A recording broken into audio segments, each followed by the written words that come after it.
The wedding hall glittered with crystal chandeliers, white roses, and hundreds of expectant faces, but Elara Voss felt only one thing as she walked toward the bridal suite: relief. For 3 years, she had loved Damien Cross. She had stayed beside him when his company was drowning in debt, sold her grandmother's necklace to help him survive, and abandoned a prestigious scholarship because Damien had promised they would build a future together.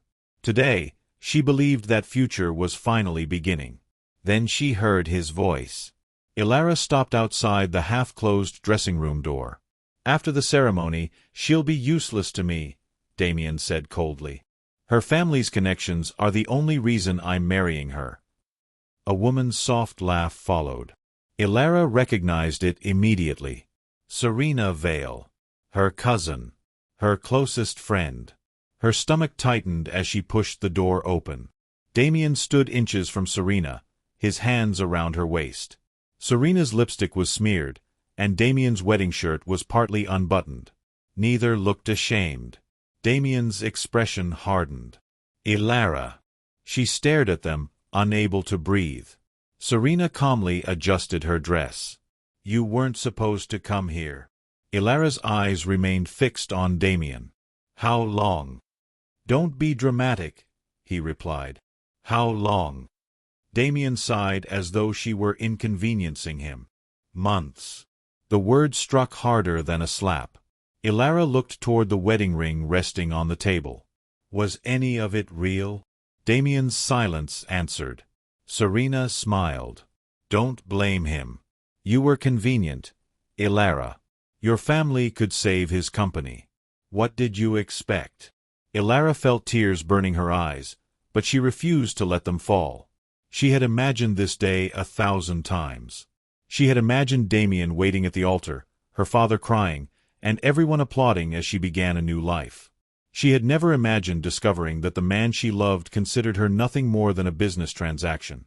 Damien stepped closer. "Listen carefully. We can still get married. Once the merger is complete, we'll discuss the divorce privately." Elara stared at him. "You want me to marry you after this? You've already invited 300 people." His casual cruelty finally shattered the last piece of love she had been protecting. Elara removed her engagement ring. She placed it on the table between them. "Then invite them to something else." Damien frowned. "What?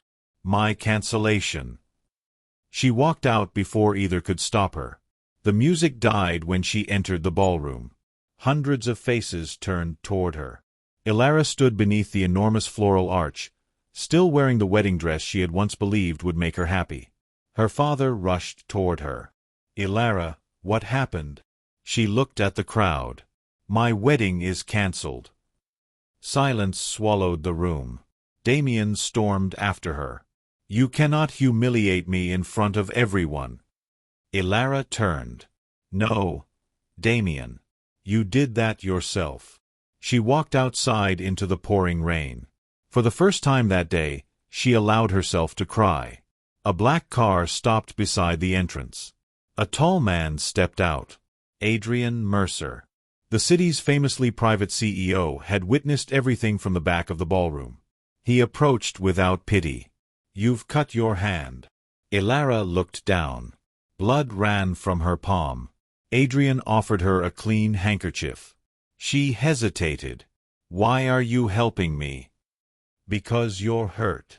Everyone inside is watching." "Then let them watch." He opened the car door. Elara stared at him through the rain. "I don't need a hero." Adrian's expression softened. "Good. I'm not offering to be one." He extended his hand. "I'm offering you a place where no one will ask you to smile." For the first time since she discovered the betrayal, Elara almost smiled. She stepped toward the car. Behind her, Damien stood beneath the wedding hall entrance, watching the woman he had treated as worthless disappear into the night with the one man he could never afford to underestimate. By midnight, Elara was sitting in Adrian Mercer's guest room, wrapped in a plain white robe while rain battered the windows. The silence felt strange after the chaos she had left behind. Adrian placed a cup of tea beside her. "Drink." Elara stared at it. "Do you always order strangers around?" Only when they look like they're about to collapse. She almost smiled, but the expression disappeared quickly. I made a fool of myself. No. I stood in front of 300 people wearing a wedding dress and announced that my marriage was cancelled. You stopped yourself from marrying a liar. Adrian's answer was so calm that she looked at him. You don't know me. I know what I saw. He sat across from her, keeping a respectful distance. You were betrayed, and you still walked out with your dignity. Elara lowered her eyes. I don't feel dignified. You don't have to tonight. For the first time, she allowed herself to cry without hiding it. Adrian did not touch her or offer empty promises. He simply stayed. The next morning, Elara discovered that the humiliation had followed her home. Her phone was filled with messages. Some called her arrogant. Others accused her of abandoning Damien for another man. Then Damien sent a photograph of himself with Serena. You ruined everything. Elara stared at the message until Adrian quietly took the phone from her hand. Don't answer. He wants me angry. Then don't give him the satisfaction. She looked at him. Why do you care? Adrian paused. Because yesterday, someone treated you like an object. His expression hardened. I won't. Before Elara could respond, Adrian received a call from his grandfather. The conversation was brief, but the change in his face was unmistakable. What happened? My board has called an emergency meeting. Because of me? Because of the scandal. He looked toward her. They think I'm reckless. Elara immediately stood. Then I'll leave. Adrian caught her attention, not her arm. That won't solve anything. Your company shouldn't suffer because I walked out of my wedding. It isn't your fault. It will become your problem. He considered her for a moment. Then he said, I have a proposal. Elara frowned. I'm listening. My grandfather wants me married before the next shareholders' meeting. He believes marriage will make me more stable. She stared at him. Are you asking me to marry you? For 1 year. Silence. A contract marriage, he explained. Publicly, we're husband and wife. Privately, we remain independent. No control over your money, your career, or your choices. And when the year ends, you walk away. Elara almost laughed. Yesterday I escaped one marriage. Today you're offering me another. I know how it sounds. It sounds insane. Probably. He slid a document across the table. But there's something else. Elara read the final clause. Adrian would clear every debt her family had accumulated because of Damien's failed business deals. She immediately pushed the contract back. I won't sell myself. I know. Then why include the money? Because I want you protected from the consequences of a man's betrayal. She looked at him for a long moment. And what do you get? 1 year with someone who doesn't want anything from me. Elara's expression softened. 4 years, people had approached her because of her family, her connections, or what she could provide.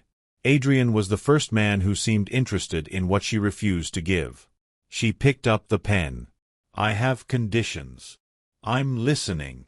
I keep my own career. Yes. My own money. Yes. My own room. Absolutely. No lies. Adrian nodded. And no falling in love. For the first time, his composure cracked. That might be difficult. Elara looked at him sharply. But Adrian only smiled. She signed. He signed beneath her name. The arrangement was supposed to be temporary. It was supposed to be emotionless. Yet 3 weeks later, when Elara walked into Adrian's company as his new wife, Damien was waiting outside. His face changed when he saw their wedding rings. Elara, he whispered. She kept walking. Damien stepped into her path. You married him? Elara looked at him calmly. Yes. You don't even know him. A quiet voice came from behind her. Neither did you. Adrian stepped beside her. Damien's expression darkened. And for the first time, Elara realized their arrangement had just become much more dangerous than either of them expected. Damien's accusation hung between them. Adrian did not react. He simply placed a protective hand at Elara's back and guided her through the company's glass doors. Inside the elevator, Elara exhaled. That was unnecessarily tense. Adrian glanced at her. "Are you afraid of him?" "No." "Good." She looked at him. "Why?" "Because I don't want you thinking you need me to fight your battles." Something warm stirred in her chest. "I don't. I know." The elevator doors opened. For the next several weeks, their arrangement became surprisingly easy. Adrian never demanded affection, never questioned her decisions, and never used their marriage to control her. When Elara launched her own design studio, he offered advice only when she asked. At night, they sometimes talked for hours. One evening, Elara found Adrian asleep on the office sofa, still holding a report. She covered him with a blanket. His eyes opened. "You didn't have to do that." "I know." He smiled. "Then why?" "Because you're always taking care of everyone else." Neither moved. The distance between them suddenly felt smaller. Adrian reached for her hand. Elara allowed him to take it. Their first kiss was gentle, almost hesitant, and ended before either could pretend it meant nothing. The contract had become dangerous, because they were no longer pretending. Then Damien struck. Elara's company received a forged financial complaint that froze its accounts. Within hours, investors began withdrawing. She immediately knew who was responsible. Damien called that evening. "End your marriage." Elara's voice hardened. "You did this. I can make it disappear. You still think you can buy me. I know Adrian. His company has enemies. Sooner or later, you'll become his weakness." Elara hung up. She told Adrian everything. Instead of becoming angry, he looked worried. "He's escalating. What should we do?" "Nothing alone." That night, Adrian insisted on driving her home himself. Halfway there, their car was struck from behind. The impact spun the vehicle across the road. Elara screamed as the car crashed through a barrier and slid toward the river below. Adrian unfastened his seat belt. "Elara, look at me." She could barely breathe. "Adrian, look at me." She did. "We're getting out." The car broke through the final barrier. Water swallowed the vehicle. Adrian kicked open his door and reached for her. Her seat belt jammed. "I can't get out." He returned despite the rising water. "Stay calm." He pulled at the buckle until his hands bled. Finally it snapped. Adrian dragged her through the shattered window. The current separated them. Elara reached desperately for him. "Adrian!" He disappeared beneath the black water. She surfaced, choking. "Adrian!" Nothing. Then a hand caught hers. He pulled himself upward, gasping. They clung to each other until rescuers reached them. On the riverbank, Elara collapsed against him. "You could have died. So could you. You came back for me." Adrian looked into her eyes. There was never a choice. She kissed him before fear could stop her. This time, neither pretended it was part of the contract. But while they were taken to the hospital, a detective arrived with disturbing news. The crash had not been an accident. Someone had deliberately tampered with their brakes. And the security footage showed a familiar face near Adrian's car hours before they left. Serena. Elara stared at the photograph. Her cousin had not disappeared after the ruined wedding. She had been waiting. And this time, she wasn't trying to steal Elara's fiancé. She was trying to destroy the man Elara had finally learned to love. The photograph of Serena near Adrian's car changed everything. Adrian refused to let Elara confront her alone. His security team traced the vehicle used during the sabotage to an abandoned warehouse outside the city. They found Serena there. But she was not alone. Damien stood beside her. Elara's heart sank when she saw him. "You did this?" she asked. Damien looked away. Serena laughed bitterly. "He did everything. I only gave him the opportunity." Adrian stepped between them. "Why?" Damien's face twisted with resentment. "Because she was supposed to be mine." Elara stared at him. "I was never yours." Those words silenced him. Damien had expected anger, perhaps tears. He had not expected indifference. Security officers moved forward, but Serena suddenly grabbed a metal rod and struck Adrian. He fell. Elara screamed. Serena seized her and dragged her toward the warehouse's upper floor. "Your husband took everything from us." Elara fought desperately. "He took nothing from you. You destroyed yourselves." Serena shoved her against the railing. "You think you're better than me now?" "No," Elara said, steady despite her fear. "I simply stopped becoming like you." Serena raised the rod. A voice thundered from below. "Put it down." Adrian was standing. Blood ran from his temple, but he was upright. He slowly climbed the stairs. "Let her go." Serena backed away. Then the railing beneath her cracked. She lost her balance. Elara instinctively grabbed her wrist. For one terrible moment, Serena hung over the edge.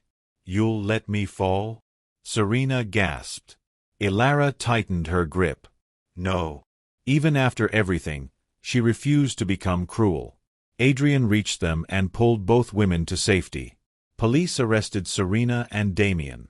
As they were taken away, Damien looked at Elara one last time. "Do you really love him?" Elara glanced at Adrian. "More than I ever understood love before." Damien lowered his head. His regret came too late. Months passed. Adrian recovered fully, and Elara's company flourished. Their contract marriage was long forgotten because neither of them wanted an expiration date anymore. One evening, Adrian brought Elara to the wedding hall where her first marriage had collapsed. She stopped at the entrance. "Why are we here?" The doors opened. Inside, the chandeliers were glowing again. But the room was completely different. There were no wealthy guests or extravagant decorations. Instead, young women were learning tailoring, business skills, and financial independence. Adrian looked at Elara. "I bought this place." Her eyes widened. "Why?" "Because you once told me that the worst day of your life shouldn't be the final chapter." She walked slowly through the room. At the far end hung a sign. "Second Chance House." Elara covered her mouth. "You built this." "We built it." She turned toward him. "Why didn't you tell me?" "Because I didn't want gratitude." He took her hand. "I wanted your choice." Then he knelt. Elara's eyes filled with tears. Adrian opened a small box.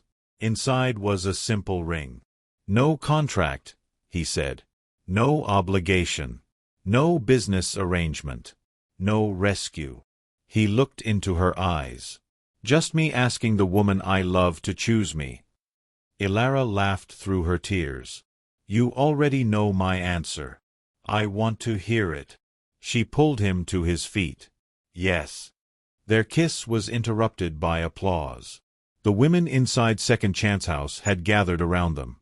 Elara looked at Adrian and smiled. The woman who had once walked away from an altar believing her life had ended had found something better than the wedding she had lost. She had found a man who never tried to own her.